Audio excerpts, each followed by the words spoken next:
True crime cowboy. True crime cowboy.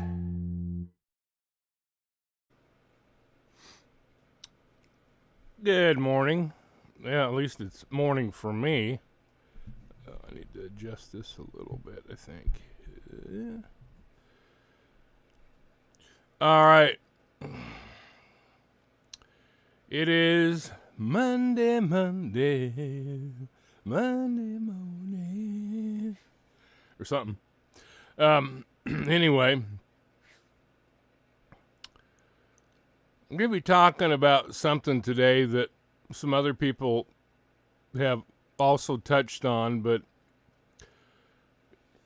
I was doing some thinking last night, and it's like, or yesterday afternoon, whatever it was, and I was thinking of all the things that have gone on over in the Truckee area. We have, within a space of a year,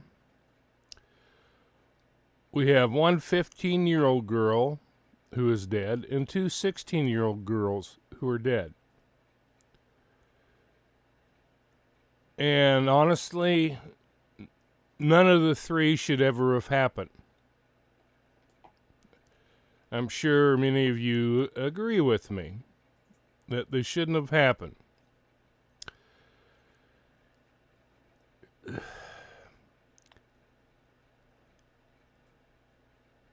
My question is, why is nobody held accountable? You have the death of three girls who should be in the prime of their life, who should be fulfilling their dreams. And they'll never have the chance. And then you think back to the Truckee Way. Nobody is to blame. It's got to be one of the most idiotic resolutions that I have ever heard in my life. No accountability. Nobody is to blame. Nobody has to pay for their crimes. Why is nobody held accountable? Why is nobody in jail? Why is it that it seems you can do anything you want? It's just like the one lady that I was talking to that we kind of had a back and forth for a little bit. And I told her, I said that the perception is, about that area over there is that the kids are allowed whatever they want. They're allowed to do whatever they want, stay out to all hours of the night, and are never held accountable. And that's the one thing that she agreed with me on, is that, yeah, she said, yeah, that's basically it. The kids do whatever they want. They stay out to all hours of the night. Parents have no curfews for them. And I don't mean everybody, but for the most part, what we see, and that's what I told her. I said, we can only go by what we see. And what we see is that you have an area where nobody is held accountable. And now what's happened? Well, I'm going to try to explain it a little bit before I get into the California Penal Code and talk about some things. There is the law, the physical law. It is the second law of thermodynamics, also called the law of entropy. Now, what is entropy? The law of entropy basically says that things deteriorate. Things do not improve on their own. Things deteriorate. Buildings deteriorate. Vehicles deteriorate. People deteriorate. The law of entropy. That's one reason that I could never believe in the law of evolution, because it's not a law. It's a fantasy. People they believe in evolution, yet there's no scientific basis at all for it. In fact, science destroys it. All right, here's an argument that I used to use. When I lived in Montana, I lived about 12 miles east of Billings, and almost every night you'd drive home and there was another deer that got hit by a truck or something. There's always deer laying alongside, a new one, laying alongside alongside the highway, almost every night. Now, here you have a deer that's hit along the side of the highway. You have everything that you need right there to create life, according to evolution. All you need is to get you a big puddle of water and throw all that stuff in there, and according to the law of evolution, it will improve and grow and become another being, another entity. That's what we would see. But what do we see? We see actual science at work.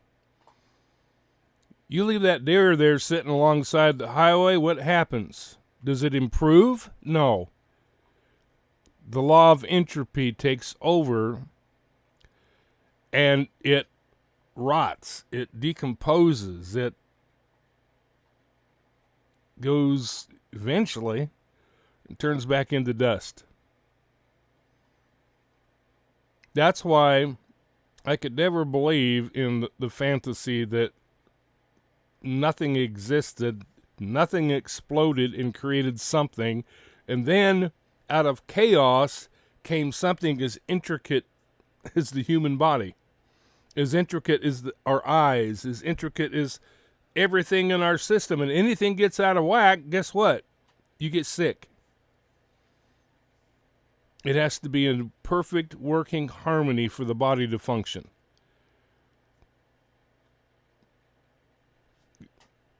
This isn't designed.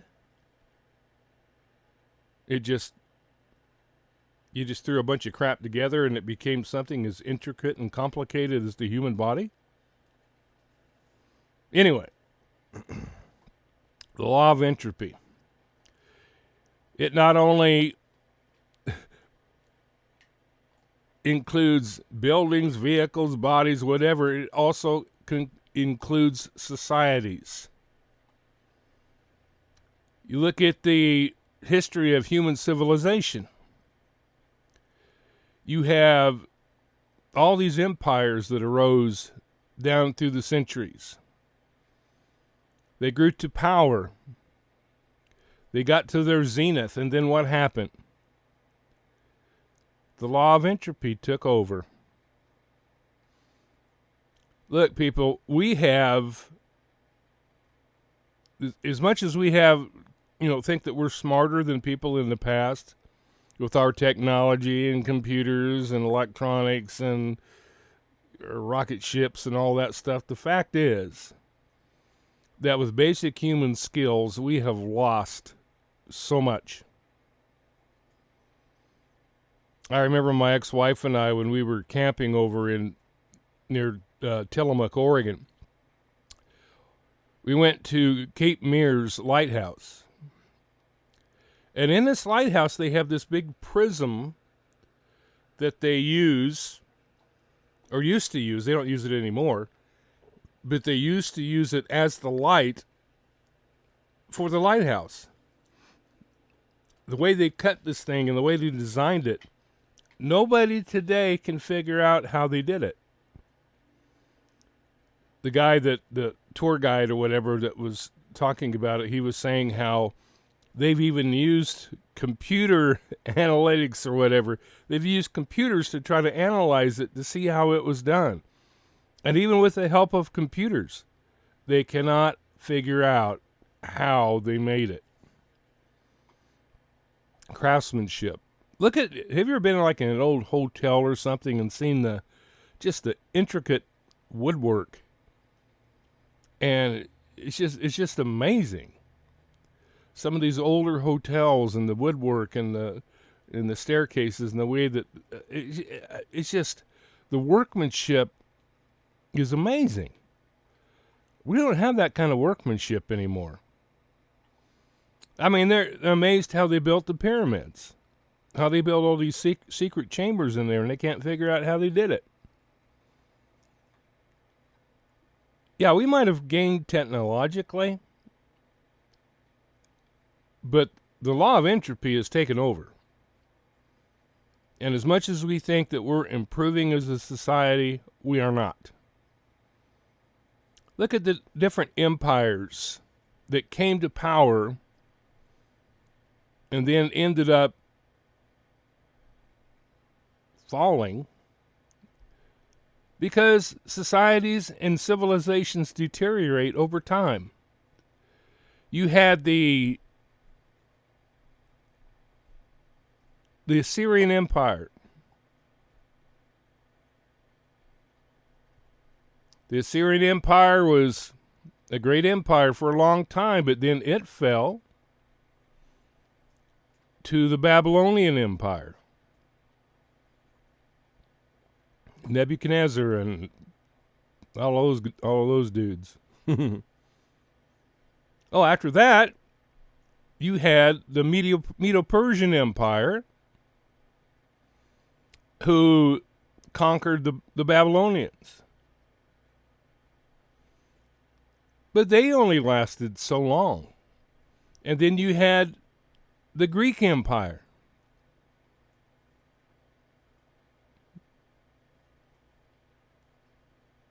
But guess what? They fell. And then you had the Roman Empire, which of course later split, and that was part of the problem. You had your Roman Empire, and then you had your empire in Constantinople, but it later fell.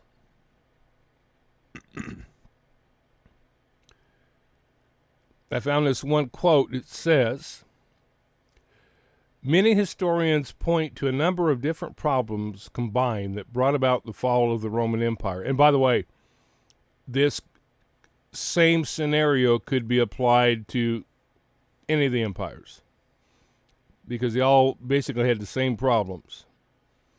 It says there were three main reasons for the fall of Rome, which are political instability, economic and social problems, and finally a weakening of the frontier or border. All right, now how does this relate to us? You have political instability. Our political system is as corrupt as they come. I think you'd have to search far and wide to find an honest politician. I really do. They're all in it for the money. They're all in it for the special interest groups who support them. It's evil. It's corrupt. And I don't care who it is. I don't care if it's Republican, Democrat. People say, well, it's, blame the Republicans, blame the Democrats. The Democrats blame the Republicans.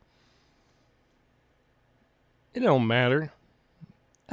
I don't care what political party they're with. They're all on the take. They're all in it for the money. They're not in it for the people. Now, there may be a few honest ones. I think there might be. I can't think of any off the top of my head. But basically, our political system is as corrupt as they come.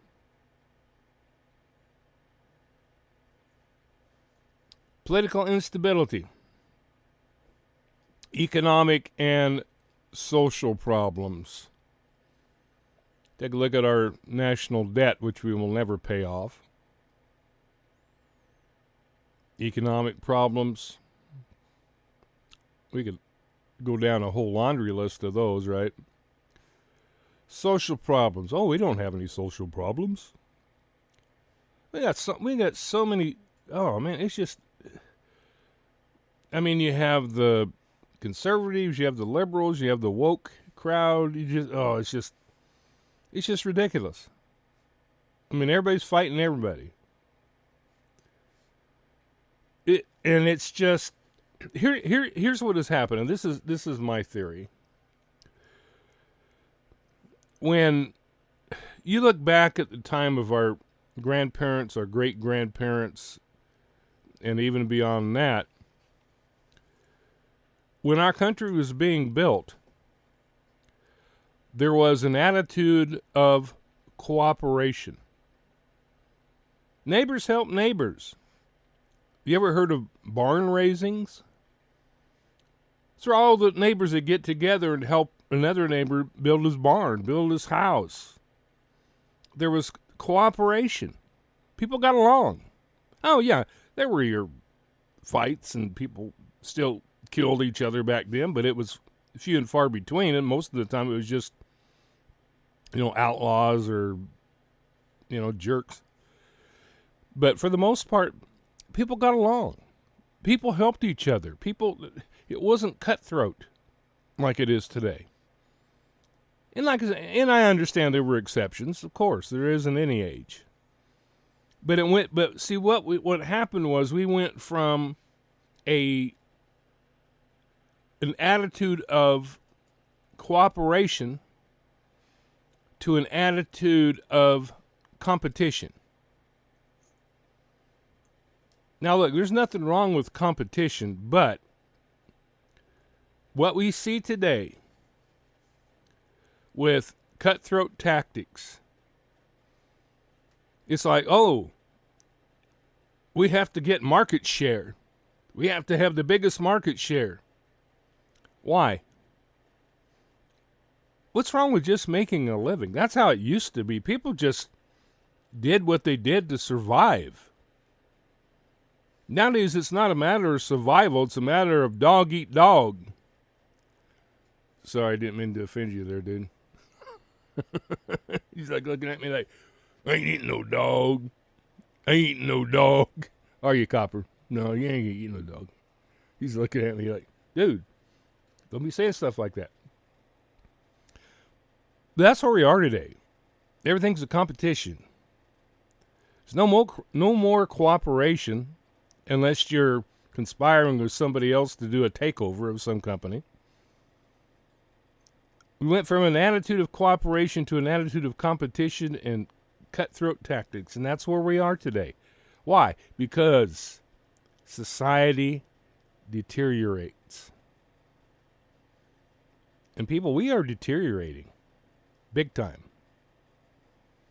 People make fun of how things were 50 years ago.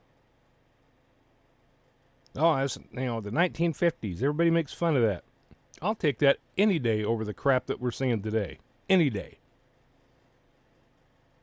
We have turned things upside down. We have gone from calling things evil to calling them good and disparaging those who still call them evil. We have just become a society of brainwashed, woke morons. Basically. I like how it used to be. I wish I could go back in time sometimes. I don't like how things are today.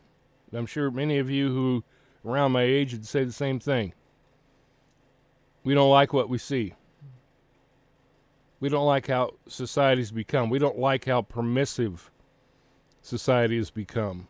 How progressive. They call it progressive. I call it regressive. You're going backward. You're going from the light and falling back into the darkness.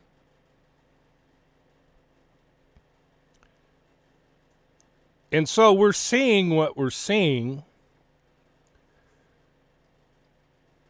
like over in the incidents we've seen in Truckee, where nobody is held accountable, where people seem to be able to do whatever they want, and it's okay.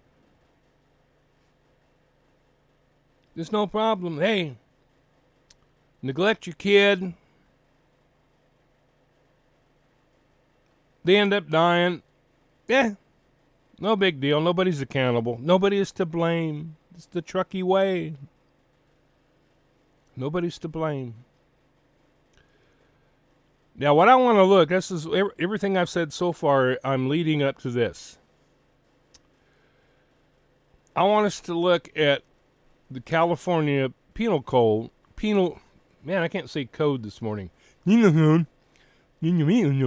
California Penal Code, Section 273. All right, Section 273, Chapter 2, and this is directly from the California Penal Code. Chapter 2, abandonment, excuse me, and neglect of children. Enacted 1872. That's kind of cool to see, be honest with you, that it still lasted that long. That they haven't changed it to some modern crap. All right, 273A. And that's the only one I want to look at because it's dealing with the felony. And it says, any person who, under circumstances or conditions likely to produce great bodily harm or death, willfully causes or permits any child to suffer or inflicts thereon unjustifiable physical pain or mental suffering, or having the care or custody of any child, willfully causes or permits the person or health of that child to be injured, or willfully causes or permits that child to be placed in a situation where his or her person or health is endangered, shall be punished by imprisonment in a county jail not exceeding 1 year, or in the state prison for 2, 4, or 6 years. Of course, the sentence being based on the severity of the crime. All right, so the portion I am most interested in is that where the last part, or willfully causes or permits that child to be placed in a situation where his or her person or health is endangered. All right? That's the main thing that we're going to be looking at.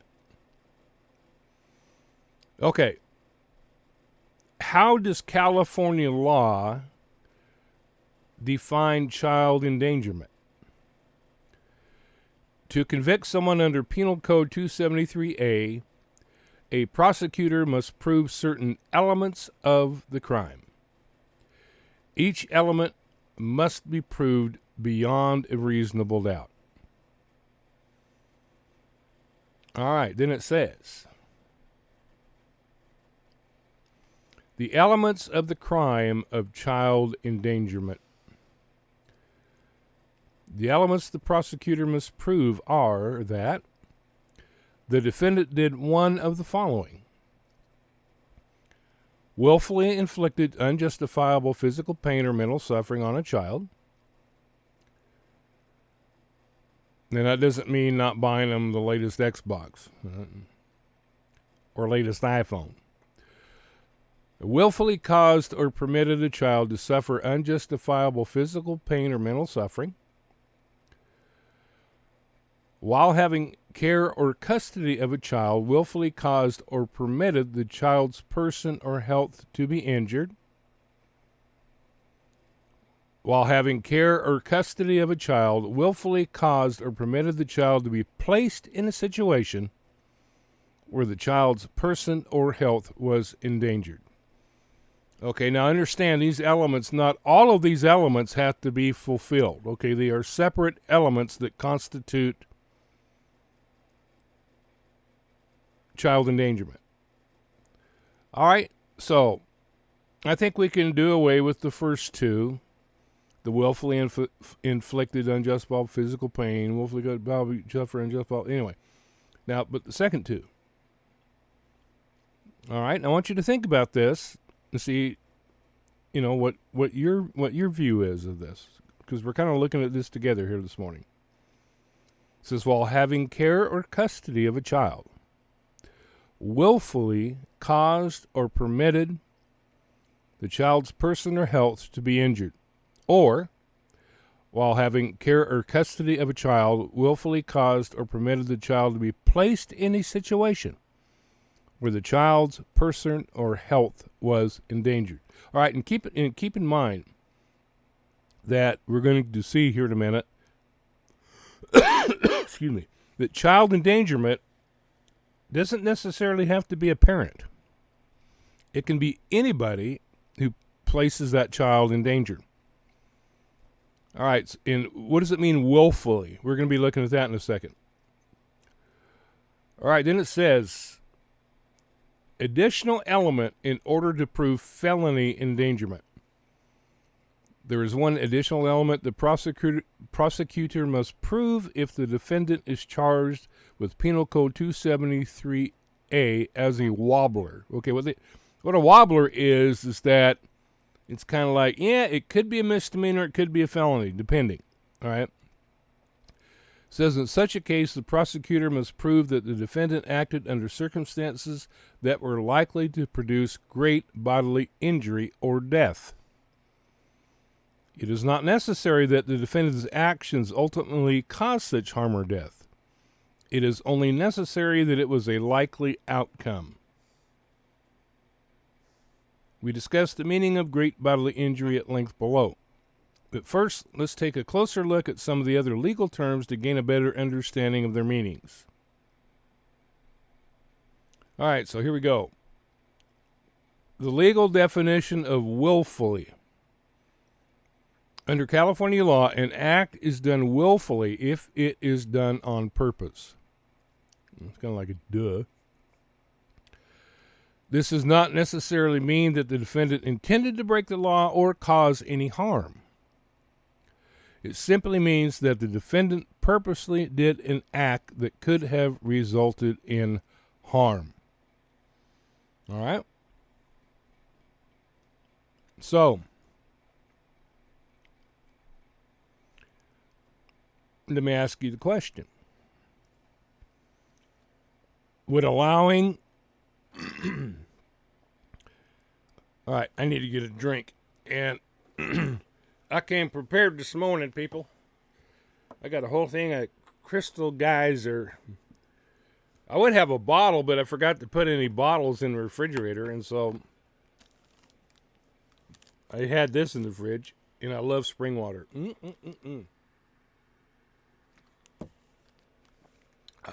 That's what I had. That's good. That's some good stuff right there. I don't care who you are. All right. So, okay. Definition of unjustifiable physical pain or mental suffering.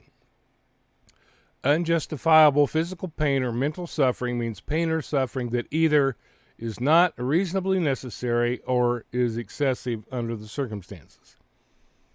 All right. Now, I don't think we can apply that to these situations there, at least according to my interpretation of it. You may have a different one. All right, and it says, in other words, behavior amounts to criminal negligence when it is so aggravated, gross, or reckless that it goes against common sense. To test is whether The test is whether a reasonable person in a similar situation would have engaged in the same behavior.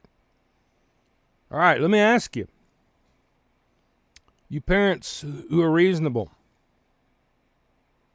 like I know mine were, at least, well, I didn't think so when I was younger. I thought they were being excessive. But is it reasonable to not allow a 16-year-old daughter to go to a party where you know there's going to be alcohol, where you know there's going to be drugs, where you know there are going to be other kids that are older than her who may take advantage of her if she has too much to drink or takes drugs? Would it be reasonable to allow your child to go, or would it be more reasonable to say no, you're not going? Like my parents did. And a lot of you also, I know from the comments, a lot of you are the same way. Is it reasonable to let them go? I don't think so. If you know there's going to, because they know, these parties, they know for a fact that there's going to be alcohol, there's going to be drugs, there's going to be these friendly fights or whatever that they have. There's going to be some things going on there that I wouldn't want if I had a 16-year-old daughter, I sure wouldn't want her going to it. Ain't no way that she'd go if she is my daughter. To me, that's being reasonable. A reasonable person would not do that.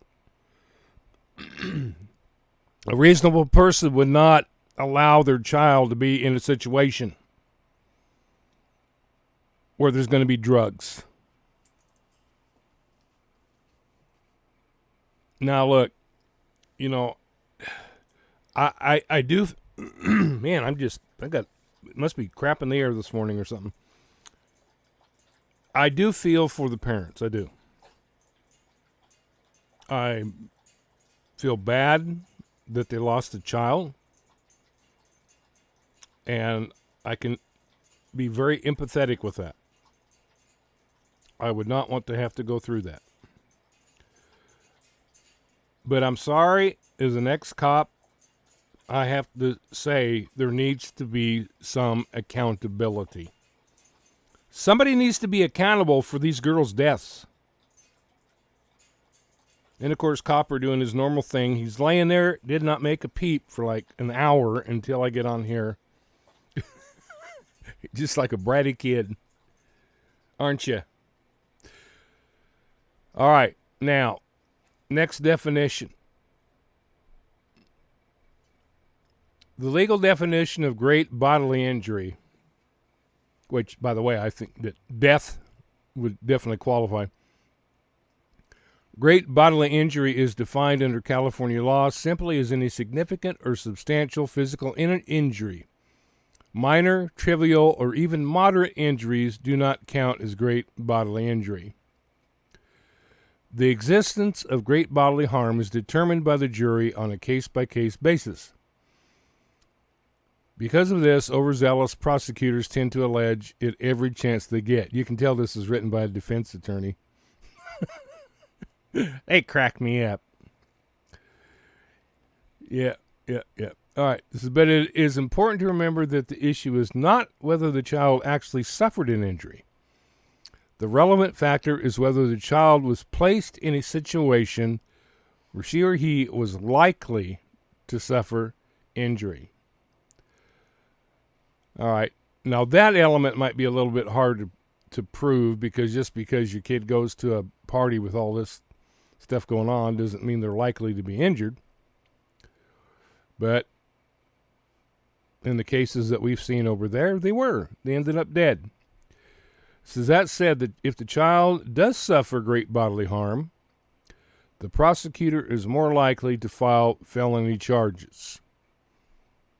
Unless they're over in Truckee, where they're not going to file anything and nobody's going to be held accountable. All right. Penal Code 273D, PC, child abuse. Penal Code 273 DPC, California's child abuse law makes it a crime to direct physical abuse at a minor. This crime does not require great bodily injury, but there must be some kind of injury, no matter how slight, to trigger the charge. California child abuse is a wobbler, right? It's one of those tweeners, right? It's, a misdemeanor or felony. And then it says, this misdemeanor can be punished by 1 year in the county jail or fine up to $6,000. Felony, 2, 4, 6 years in state prison and or fine up to $6,000. I don't understand why the fine for a felony is the same for misdemeanor, but whatever. All right, then it says, what must be, boy, I'm sorry, people. I got so much gunk in my chest this morning.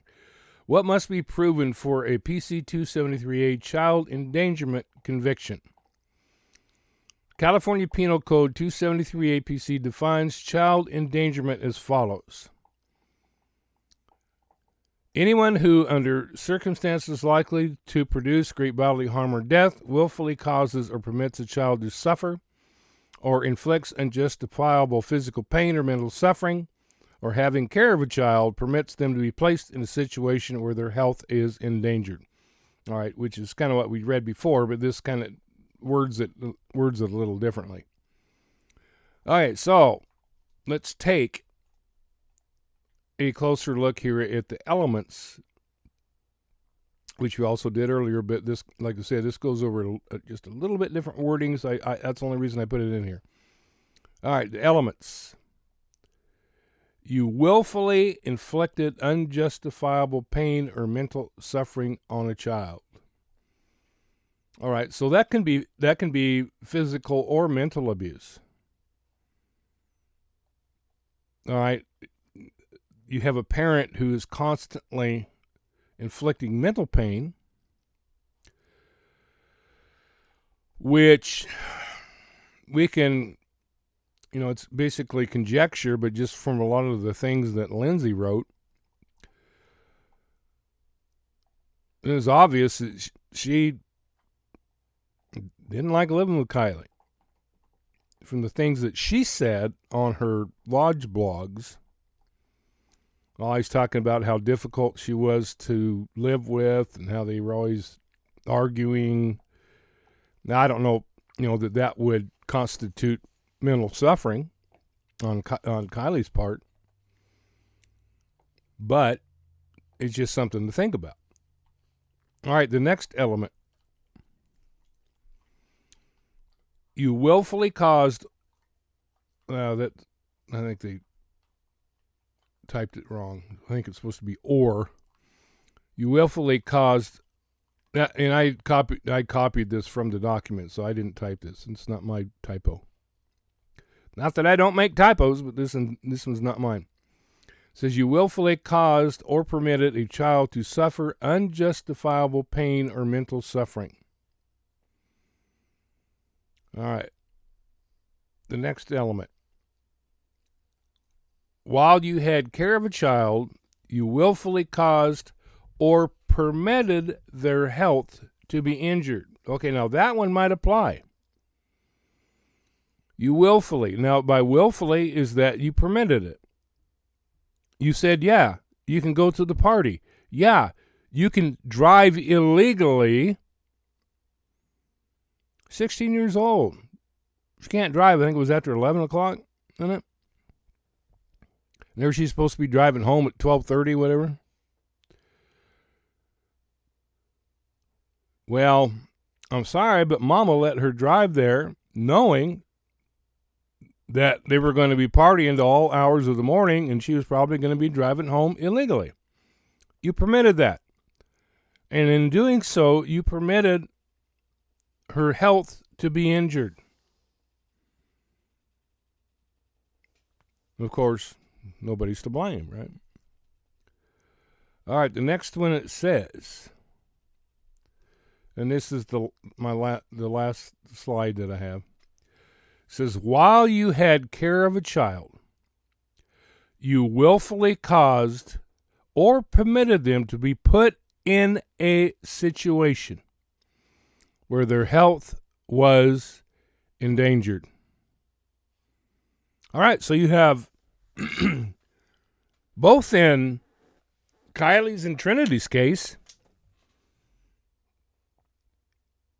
you allowed them to be in a situation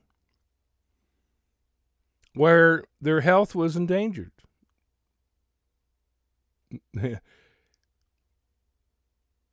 I would say dying is definitely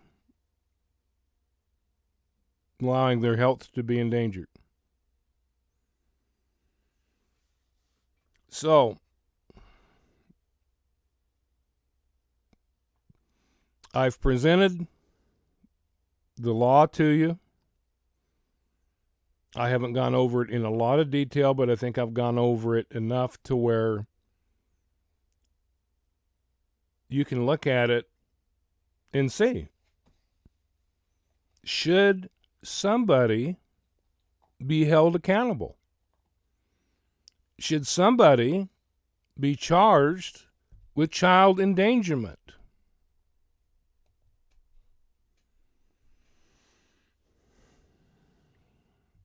My opinion is yes.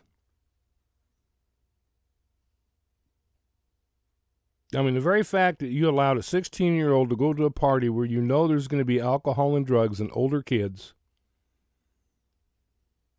any person with common sense would be able to put two and two together and say, yeah, you know, there's something that can happen. That's why my parents wouldn't let me go to parties. I didn't like it. It upset me. It made me mad. But you know what? There was absolutely no chance of anything bad happening to me at a party. Because I wasn't allowed to go. But yeah, you have parents over there who let their kids go to these parties knowing, and you can't tell me they don't know what's going on at these parties. Hey, we were kids once. I never went to any parties, and I knew what went on there because I heard all the stories. And there were some pretty good stories. Yep, faux show. So, you know, since these parents were kids, they know what goes on at these parties. Even if they never went to them, like I said, just like me, they heard stories. They know what goes on at these parties. You don't allow an underage 16-year-old girl to go to these parties. And by the way, there was something I forgot to cover back where it was talking about that inflicting bodily injury on a minor. Keep in mind, Sammy's 18. She was 18 at the time the party took place. Kylie's underage, 16. Doug said Kylie got in a fight with Yeah, no wonder she's covering her butt. Especially if her mom's a lawyer. And why did she get a lawyer? I think we can figure that one out. Now people say just because they get a lawyer doesn't mean they're guilty. Is an ex-cop? I can't agree with that statement at all. That's just me. You may think differently. That's cool. You know, but to me, you don't get a lawyer unless you need a lawyer. You don't get a lawyer unless you did something wrong. You don't need a lawyer unless you're going to defend yourself against some accusation. There's no reason to. If you didn't do anything wrong, why get a lawyer? And that's my take on it, because I ain't never seen anybody get a lawyer that wasn't guilty. You know. And I understand, innocent until proven guilty, blah, blah, blah, blah, blah, blah, yeah, whatever. To me, you don't get a lawyer unless you did something wrong. And you don't spin false stories, most of which is complete BS, unless you did something wrong. Yeah. She could be charged with child endangerment if she did something to hurt Kylie. If they got in this fight and Kylie ended up injured. Ooh. But you can't blame her because it's Truckee. It's the Truckee way. You can't blame her. You can't hold her accountable because that's the way things are over there. And I know there's a lot of good people over there who don't like it. But people aren't held accountable. Law enforcement is not held accountable. They do whatever they want as well. They're as bad as the kids. They do whatever they want, cover things up and let things slide, and there's never any consequences. There may be this time. Just saying. Yeah, so you dirtbags over there that think you got away with something? Not so fast, my friend. So anyway, I just wanted to present this morning. It's just been bugging me how nobody seems to be held accountable for these kids. Nobody seems to be held accountable for how they let their kids run amok and get into drugs, and they just don't seem to care. Law enforcement doesn't seem to care.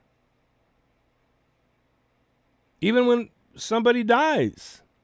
You have 3 girls. 15-year-old, 2 16-year-olds that are dead in the last year. And keep in mind, this is not Los Angeles. This is not some giant metro area. This is a fairly small town. And in a year, you've got 3 kids. Well, then you also have other ones, too, like you had the other 15-year-old who died of fentanyl poisoning. And there's been others, too, which we haven't heard about, which they've swept under the rug. I mean, this place is a joke as far as holding people accountable. And there's so much corruption over there, and everybody's corrupt. As goes with the information that I've been getting,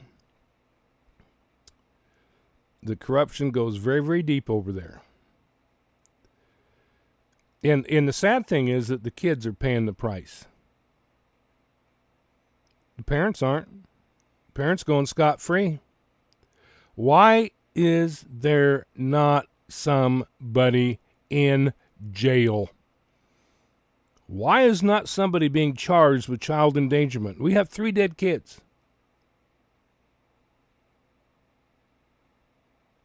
3 dead kids.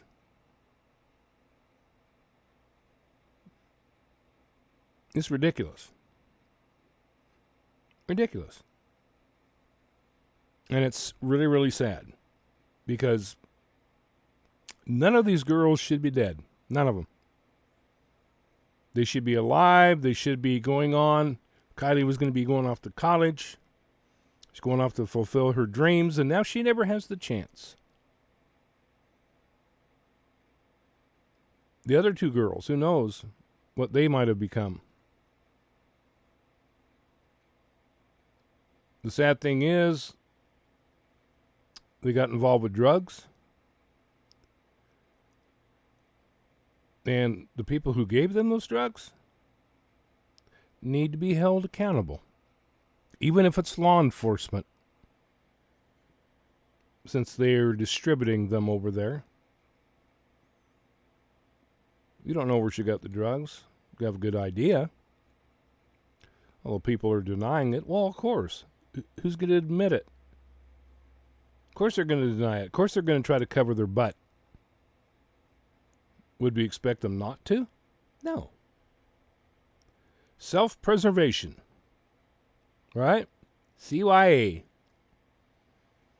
So anyway, I just wanted to share that this morning. I got to find my cursor again.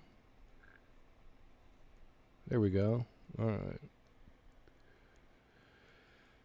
Anyway, I just wanted to share this morning for you, and Hopefully it's been informative. There are parts of it people aren't going to like. Don't come at me in the comments.